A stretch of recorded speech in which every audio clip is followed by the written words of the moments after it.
Hello everyone, welcome back to our second episode of Madness Mayhem.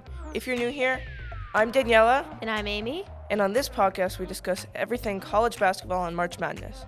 On today's episode we will be discussing the action-packed Sweet 16 and Elite 8 and previewing the Final Four and Championship round.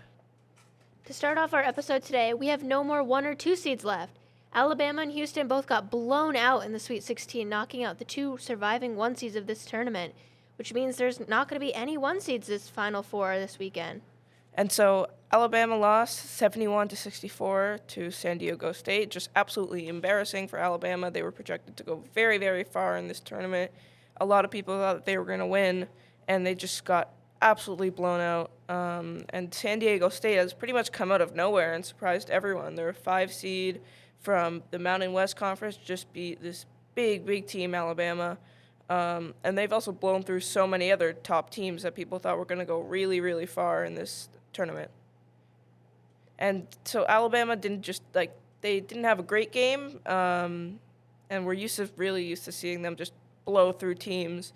And it just seemed like it was completely reversed the other way around this week. The Aztecs took a late lead with just about 3 minutes left.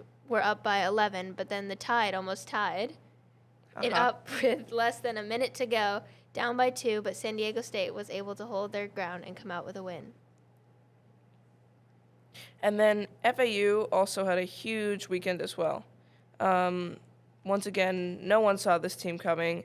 They're a smaller school in Florida. Their home arena doesn't even have 3,000 seats, and now they're playing in the Final Four in NRG Stadium, which has over 72,000 seating capacity, which is definitely way more than the Aztecs are used to, so we'll see how their players will respond in that environment. But they've really looked good this tournament. They've been able to beat some really, really good teams that many people thought were going to go far, that had great seasons, and they've just really come and shown what they can do. And so this weekend, the first game they played was against Tennessee. I was very sad that they lost, but I was happy to see the underdog FAU team winning.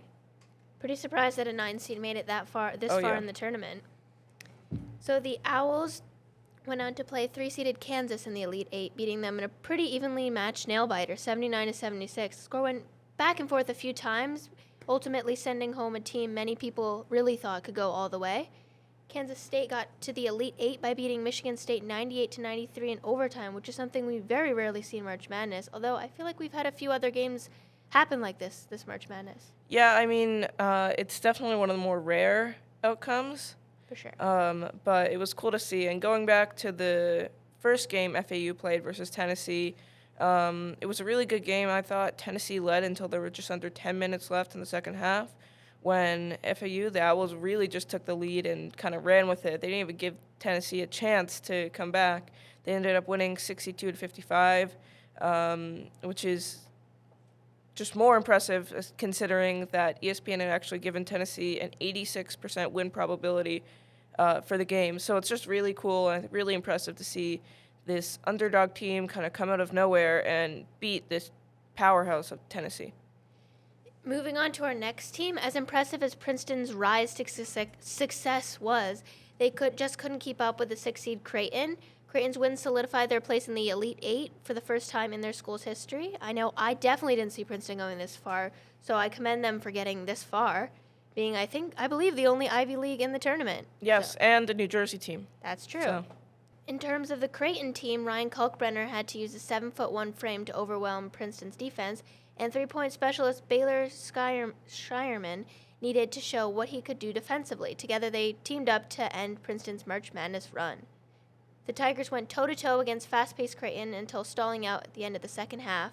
When Princeton cut the deficit down to 61-52, Creighton answered with 7 more points, and the Tigers ultimately couldn't get closer than 7 points for the rest of the game. Next up for Creighton of the weekend was number 5 seed San Diego State in the South Region Final, with each team really looking good at this point in the tournament and seeking its first Final Four. And the Aztecs actually went on to beat Creighton, like we were talking about before, 57-56, nail-biter, a good ending, and they'll play 9-seeded FAU in the Final Four this Saturday. Closely seeded 2-seed Texas and 3-seed Xavier faced off the Sweet 16, with Texas ultimately pulling off the win 83-71. Xavier tried to creep back a couple of times, but really the Longhorns never let their lead sniff single digits. And then my favorite games of the weekend, I think, were the Miami games. Miami, I think, once again, a team kind of came out of nowhere. No one was really expecting them. University of Miami is not a huge basketball school, and they were a 5 seed in this tournament. But they took down, I think, the top team in the tournament, Houston. It was like no one's business. They absolutely dominated in the game. Houston only led Miami twice the whole game. Both of it was only by 1. Miami just completely took Houston by surprise, and Houston had a 90% win probability on ESPN before the game. They really just fell apart during the match and ended up absolutely just embarrassing themselves and losing 85-79. And the final highlights of the Sweet 16 is 3-seed Gonzaga eking out a close win to 2-seed UCLA and UConn beating Arkansas. So the Gonzaga-UCLA is always a classic, and this matchup definitely lived up to the hype. UCLA led most of the game until about the final 9 minutes. Even when they lost the lead, the Bruins stayed close to the Bulldogs and almost mounted a comeback, but ended up losing 79-76 in, once again, a nail-biter, high-action contest. That seems to be kind of a common theme this weekend that we saw. A lot of really good games, really close games, a lot of come-from-behind wins, nail-biters. Same thing happened to Miami in their second game of the weekend. After taking down Houston, they went on to complete yet another come-from-behind high-action win versus Texas, knocking out the final 2 seed from the tournament. And I'm really excited to see, like I said, what this Canes team can do. They're in the Final Four for the first time in school history this weekend. They've made a really big splash in the first few rounds, so I'm looking forward to seeing what they can do. And going back to Gonzaga, they went on to get absolutely destroyed by the 4-seed UConn, making UConn the highest seed in the Final Four. I was very happy to see this win since I've been rooting for UConn from the start. So let's see if they can pull off a win against 5-seed Miami this Saturday in the Final Four, and hopefully the championship. But we'll see. I don't know. We'll see. I'm pulling for Miami. Amy, I know you're UConn. pulling pretty hard for UConn. But we'll see. I think it's going to be a really good game, and I'm looking forward to it. In terms of this weekend's matchups, we have, like we said, FAU versus San Diego State, and then, like we were saying, Miami versus UConn. I'm personally rooting for the underdogs.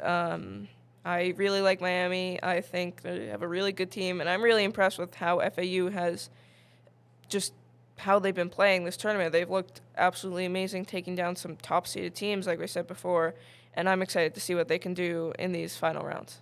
Yeah, I definitely agree with FAU. They've been a complete powerhouse, so I want them to win, but again, UConn for me.